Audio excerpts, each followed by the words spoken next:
Haddonfield, New Jersey, 1980, by Cindy O'Quinn.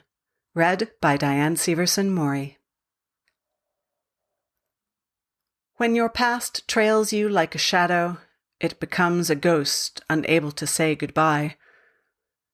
I found you hidden among precious memories, the real Haddonfield, not the one made famous by Hollywood's disguise, keeper of its own nightmares made difficult after the 1978 release.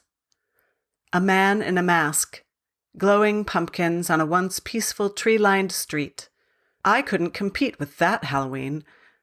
It changed my secrets, the ones I was hell-bent to keep.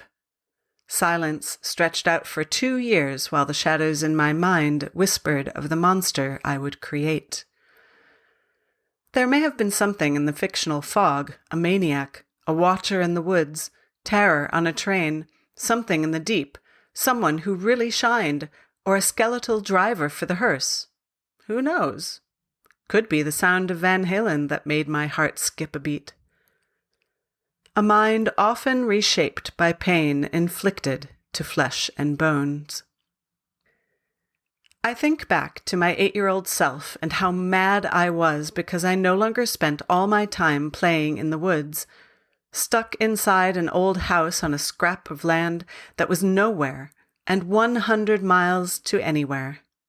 Divorce took me there as a child, and divorce left me there alone as an adult. Surrounded by the memories of ghosts, not even my own, but those who once lived there and chose to stay for no other reason than to haunt me. My mind held together by the same scars that marked my flesh and broke my bones. I became the shadow of my dad as I spent 2 years trying to win her back. Waiting on a storm to clear, I imagined her wearing the black dress, the one that fit like a signature against her curves. She loved the dress, but the hat was more important to me. I envied the wide brim which hid your face from prying eyes when tilted just so. I remember the day I lost my mind. The ghosts were listening because everyone and everything spoke. It just so happened the one person I needed neither listened or cared, as I threatened to do more harm come Halloween than any Hollywood slasher had ever done. Once you've loved someone, can that love ever die, or does it lie in wait? Billy Squier was probably right when he sang, "Nobody knows." On October 31st, 1980, I tried making my own slasher hit that would get my ex-wife's attention, along with the rest of the world. I looked at the reflection in the mirror and decided a mask wasn't necessary. The past 2 years living as a recluse among ghosts and cobwebs in my mind had created a face so full of shadows and hollowness. Hollywood would have been impressed.